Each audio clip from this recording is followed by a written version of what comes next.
आपण पाहताय महाराष्ट्राचा रणसंग्राम। राज्याच्या भाजपच्या युवा आघाडीच्या प्रमुख पंकजा मुंडे आपल्या सोबत आपल्या स्टुडिओमध्ये आहेत। पंकजाताई, तुमचं स्वागत आहे। झी24 तासच्या स्टुडिओमध्ये आपण आलेला 1994 साली सुद्धा काढली आणि अख्खा महाराष्ट्र त्यामुळे ढवळून निघाला होता।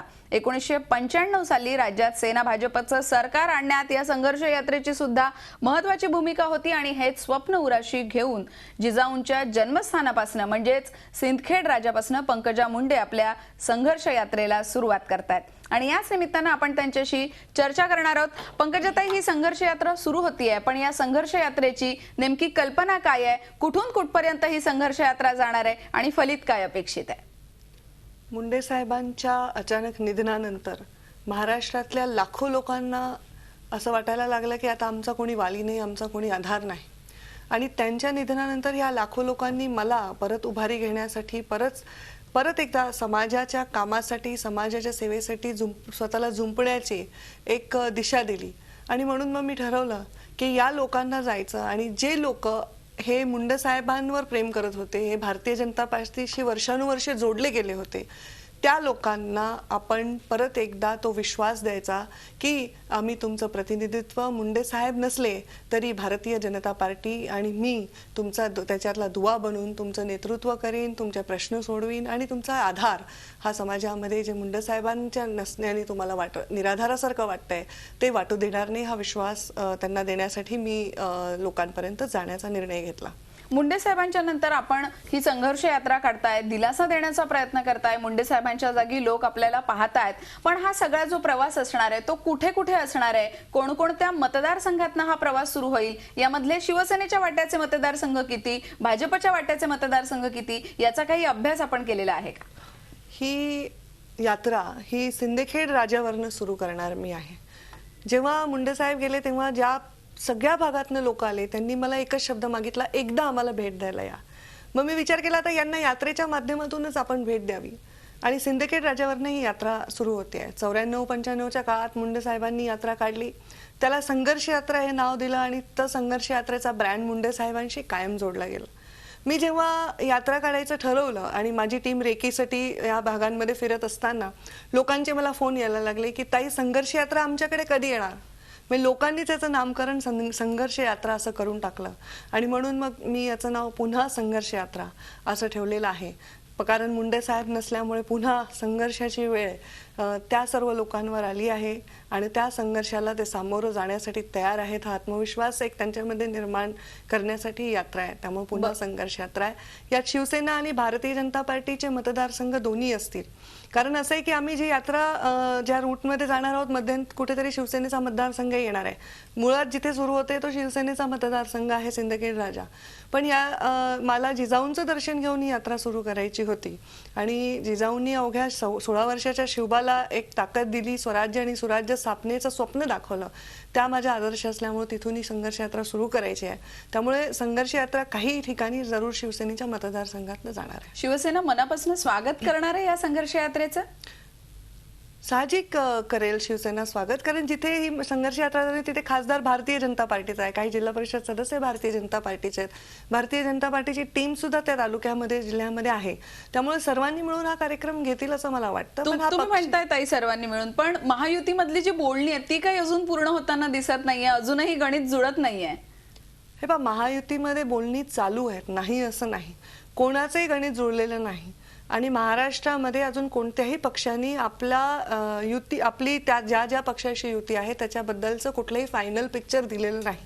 त्यामुळे आमची बोलणी ही निगेटिव्ह नसून पॉझिटिव्हच चालू आहेत असंच त्याचा अर्थ आहे। या संघर्ष यात्रेमध्ये तुमची आई किंवा बहीण जी प्रीतम निवडणुकीत येणार अशी चर्चा होऊ पाहते, त्या दोघी जणी असणार आहेत का सोबत? संघर्ष यात्रेमध्ये त्या असणार आहेत का नाही तर याचं उत्तर पूर्ण यात्रेमध्ये त्या नसणार आहेत, पण साहजिक आहे सुरुवात करताना त्या मला शुभेच्छा द्यायला, माझं भाषण ऐकायला, तो पूर्ण कार्यक्रम बघायला नक्की येतील। आईचं मला सांगता येत नाही, ती अजून तिच्या दुःखातनं बाहेर पडली नाही, ती कितपत घराच्या बाहेर पाऊल ठेवायला तयार आहे याच्याबद्दल मला शंका आहे। बरोबर आहे. आई ज्या आहेत त्या अजून बाहेर पडू शकल्या नाही असं तुम्ही म्हणताय. पण पंकजाताई, आपण पाहिलं महायुतीचे एकूण शिल्पकार हे गोपीनाथ मुंडे यांच्याकडे पाहिलं जात होतं, कारण की एक एक छोटे छोटे पक्ष त्यांनी या निमित्तानं लोकसभेच्या तोंडावरती गोळा केले. त्याचबरोबर शिवसेनेची बोलणी करण्यात सुद्धा त्यांचा महत्वाचा वाटा राहिला होता. मुंडे साहेबांच्या जाण्यानंतर आपल्याला राज्याच्या कोअर कमिटीमध्ये स्थान मिळालेलं पाहायला मिळालं. पण आता महायुती होणार आहे आणि ती होत असताना त्या सगळ्या प्रक्रियेमध्ये तुमचा सहभाग नेमका किती आहे? मुंडे साहेबांच्या जागी तुम्ही हा सगळा रोल कसा निभावू शकताय? महायुतीशी बोलताना माझा रोल तितकाच आहे जितका माझ्या कोर कमिटीच्या इतर मेंबर्सचा आहे. खरं तर माझ्या पक्षाच्या मनापासून मी आभार मानते की मुंडे साहेब गेल्यानंतर अवघ्या काही दिवसात त्यांनी मुंडे साहेबांच्या जागी कोर कमिटीवर मला घेण्याचा निर्णय घेतला आणि त्यामुळे एक चांगला मेसेज गेला आणि पक्ष माझ्या पाठीशी खंबीरपणे उभा राहिला असा मेसेज गेलेला आहे. आणि त्याच्यामध्ये आज आम्ही कोर कमिटीमध्ये डील करताना सर्व पक्ष कोर कमिटीचे सदस्य ज्या पद्धतीने काम करतात तेवढंच स्टेटस आणि तेवढंच ऑथॉरिटी या कोर कमिटीमध्ये मला आहे. त्यामुळे महायुतीच्या घटक पक्षांशी डील करताना आम्ही सर्व तेवढ्याच इक्वलीच ते हँडल करतो. बरोबर आहे. तुम्ही एक सामूहिक जबाबदारी म्हणून पंकजाताई बोलताय, पण आपण पाहतोय की एक पर्याय असा सुद्धा भाजप विचार करते, म्हणजे लोकसभेमध्ये सेनेला जे यश मिळालं ते शिवसेनेला असं वाटतंय की ते त्यांच्यामुळे मिळालं, मोदी फॅक्टरमुळे नाही. भाजपला वाटतंय की मोदी फॅक्टरमुळे हे इतकं घवघवीत यश मिळू शकलं आणि म्हणून कुठेतरी शिवसेना वगळून सर्व घटक पक्ष, मग ते राष्ट्रीय समाज पक्ष असतील, स्वाभिमानी शेतकरी संघटना असेल, शिवसंग्राम संघटना असेल, तर या सर्व घटक पक्षांना 88 जागा द्याव्यात आणि भाजपनं 200 जागा. म्हणजे असा शिवसेना वगळून महायुतीचा एक भाजपचा पर्याय पुढे असू शकतो का आणि तसा काही विचार होण्याची शक्यता तुम्हाला दिसतीये का? हा विचार तुम्ही मांडलाय तो तुमचा विचार आहे. असं कुठल्याही पर्यायावर विचार चालू नाही. शिवसेना आणि भाजप युती आणि तो युती नाही महायुतीचा विजय होता. नरेंद्र मोदी यांना पंतप्रधान करण्यासाठी पूर्ण देशातल्या सर्व विचारांनी एकत्र येऊन महायुती केली आणि हा महायुतीचा विजय होता. त्यामुळे असं आमच्यामध्ये कुठे त्याच्यामध्ये वाद आहे की हा विजय कोणामुळे झाला असं अजिबात चित्र नाही. हे जे चित्र रंगवलं जाते ते इतर लोकांकडनं, मीडियाकडनं रंगवलं जाते. असं कुठलंही ऑप्शन तुम्ही म्हणताय की हे मीडियाचं चित्र आहे, पण भाजपच्या कार्यकर्त्यांमध्ये एक आत्मविश्वास दुणावलेला दिसतोय आणि जिथे शिवसेनेकडे मतदारसंघ आहेत तिथे त्यांना असं वाटतंय की आपल्याला या जागा मिळाल्या तर आपला उमेदवार निवडून येऊ शकेल आणि या दृष्टिकोनातनं भाजप हा अधिक आक्रमक पाहायला मिळतोय.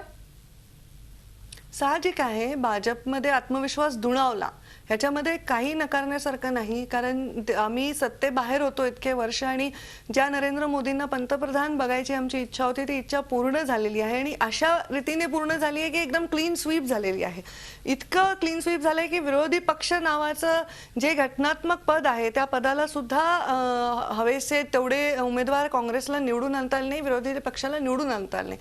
तर साहजिक आत्मविश्वास दुणावलाय, पण त्या आत्मविश्वास दुसऱ्या कोणाला खाली दाखवण्यासाठी दुणावला नाही, तो आमचा स्वतःचा आनंदाचा भाग आहे. बरोबर आहे आणि त्यामुळे भाजप आक्रमक असणं स्वाभाविक आहे असं पंकजा मुंडे म्हणतायत. ही चर्चा आपल्याला अशीच सुरू ठेवायची आहे. जागा वाटपातला त्यांचा सहभाग, संघर्ष यात्रेचं फलित हे सगळं आपण सविस्तर जाणून घेणार आहोत. तुम्ही सांगितलं की कशा प्रकारचा अनुभव राहिला, कशा प्रकारे आता तुम्ही संघर्ष यात्रेचं नियोजन केलंय, पण गोपीनाथ मुंडे यांच्या जाण्यानंतर पक्षातला तुमचा अनुभव काय आहे? माझा अनुभव चांगला आहे, कारण मुंडे साहेब इतके अचानक गेले की आम्ही त्याच्यासाठी तयार नव्हतो. म्हणजे एका सकाळी आपण उठतो आणि आपलं सगळं आयुष्य उद्ध्वस्त होतो याचं काय उदाहरण असेल ते मला वाटतं त्या दिवशी आमच्याकडे लोक त्या दृष्टीने बघू शकेल. मला मुंडे साहेब गेल्यानंतर मला आणि आम्हा सर्वांना पक्षाने सहकार्य केलंय. मला लगेच कोर कमिटीत घेऊन एक उमेद दिली की राजकारणामध्ये तुला यायचंय, तुला बाहेर पडायचंय, मुंडे साहेबांचं स्वप्न पूर्ण करायचंय. त्यामुळे पक्षाचा अनुभव माझा चांगला आहे. माझी माननीय नरेंद्र मोदी यांच्याशी सुद्धा भेट झाली, अमित शहा यांच्याशी सुद्धा भेट झाली आणि आमच्या पक्षाचे राज्यातले जे नेते आहेत त्यांनी सुद्धा मला धीर वाढवण्यामध्ये खूप मदत केली. अमित शहा पण तुमच्या मदतीला असणार आहेत, संघटनेचं बळ ते पुरवणार आहेत. साहजिक आहे. आपण पाहिलं की गोपीनाथ मुंडे हे जोपर्यंत परळीच्या विशेषतः बीडच्या राजकारणात सक्रिय होते त्या काळामध्ये धनंजय मुंडे अचानक बाहेर पडले. अत्यंत जवळचे आणि विश्वासू ते होते आणि राष्ट्रवादी काँग्रेसनं धनंजय मुंडे यांना नेहमी गोपीनाथ मुंडेंच्या पुढे ढाल म्हणून उभा करण्याचं काम केलं. गोपीनाथ मुंडेंच्या या अशा अचानक जाण्याने धनंजय मुंडे यांचं पक्षातलं महत्त्व संपलं? याच्यावर प्रकाश राष्ट्रवादीचे नेतेच टाकू शकतील. मी त्याच्यावर काही भाष्य करणं योग्य राहणार नाही. तो त्यांच्या पक्षाचा विषय आहे. तेच त्याचा निर्णय घेतील. बीडमधलं राजकारण हे तसं किचकट आहे. तिथली जातीय समीकरणं समजून घेणं, तशा पद्धतीनं मुंडे साहेबांनी ज्या प्रकारे होल्ड मिळवला होता, पण 5 मराठा आमदार आणि धनंजय मुंडेंसारखा एक नेता, डाळ शिजेल त्यांची या सगळ्या मराठ्यांच्या राजकारणामध्ये?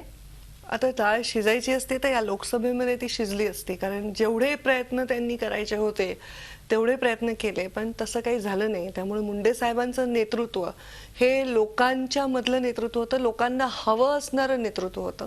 त्यामुळे त्यांना कोणी हात लावू शकलं नाही. आणि ते त्यापूर्वीच्या स्थानिक स्वराज्य संस्थांच्या निवडणुकात पण तेच पाहायला मिळालं. हो, त्या म्हणजे आतापर्यंत जे काही गेल्या 3 वर्षात ज्या निवडणुका झाल्या, केज विधानसभेची पोटनिवडणूक झाली, आमचा पराभव झाला, पण ज्या पद्धतीने आमची मतं वाढली आणि ते लोकसभेमध्ये त्याचं चित्र आपल्याला अतिशय स्पष्ट दिसलेलं आहे. त्यामुळे मला वाटतं मुंडे साहेबांवर असणारं प्रेम आणि विश्वास लोकांनी निवडणुकीच्या विजयात दाखवला. मुंडे साहेबांच्या जाण्यानंतर तुमची धाकटी बहीण प्रीतम ही सुद्धा राजकारणात येऊ घालते अशी चर्चा आहे. नेमकी वस्तुस्थिती काय आहे? खरं तर मुंडे साहेब गेले तेव्हा मीडियामध्ये लोक आम्हाला पाहत होते. आम्हाला माहित नव्हतं जगात काय चाललंय. तेव्हा ज्या पद्धतीने आम्ही तिघे उभा राहिलो त्याच्यावरनं ती चर्चा तिथेच सुरू झाली. ही चर्चा माझ्या कानावर तर फार नंतर आली की तेव्हा यशस्वीचं पण नाव येत होतं आणि प्रीतमचंही नाव येत होतं. आणि नंतर एक दिवशी माझ्या सगळ्या लोकांनी मीटिंग घेतली माझ्या मतदारसंघातल्या, आणि ते आम्हाला भेटायला आले आणि ते म्हणाले, ताई तुम्ही जर वर जाणार असाल लोकसभेत किंवा तुम्ही जर काही दुसरा विचार करत असाल तर आम्हाला ही उमेदवारी आपल्या घरातच असावी अशी आमची अपेक्षा आहे. आणि ती त्यांनी अपेक्षा बोलून दाखवली. पण माझं अजून स्वतःचं निश्चित झालेलं नाहीये की मी कोणती निवडणूक लढणार. त्याच्यामुळे मी तो निर्णय, हे समीकरण ठरत नाही. म्हणजे प्रीतम राजकारणात येऊ शकते ही शक्यता आपण नाकारत नाही. म्हणजे तुम्ही केंद्रात आणि तिनं राज्यात असावं असा हा एक कुठेतरी चर्चेचा भाग आहे.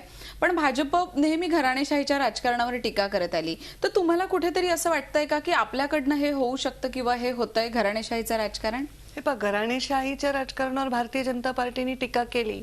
ते राजकारण असं होतं की एखाद्या पक्षाचा अध्यक्ष हा त्या पक्षाचा अध्यक्ष, त्याचा मुलगा, त्याचा नातू, त्याचा पंतू असं होत राहतं. या घराणेशाहीला भारतीय जनता पार्टीचा विरोध आहे. आम्ही काही लोकसभेत आणि विधानसभेत निवडून येणारी माणसं आहोत. आम्ही निवडून आलो तर लोकांनी आम्हाला स्वीकारलं आणि नाही आलो तर नाही स्वीकारलं. आता मी पण मग तसा घराणेशाहीचा भागच म्हणायला पाहिजे, कारण मी मुंडे साहेबांची मुलगी आहे. पण आज मुंडे साहेब हयात नाहीत आणि त्याच्यानंतर एक 10-12 आमदार भविष्य अवलंबून आहे, जे का जिल्ह्याचं भविष्य अवलंबून आहे. तेव्हा लोकांना काय हवाय तो निर्णय घ्यावा लागत असेल.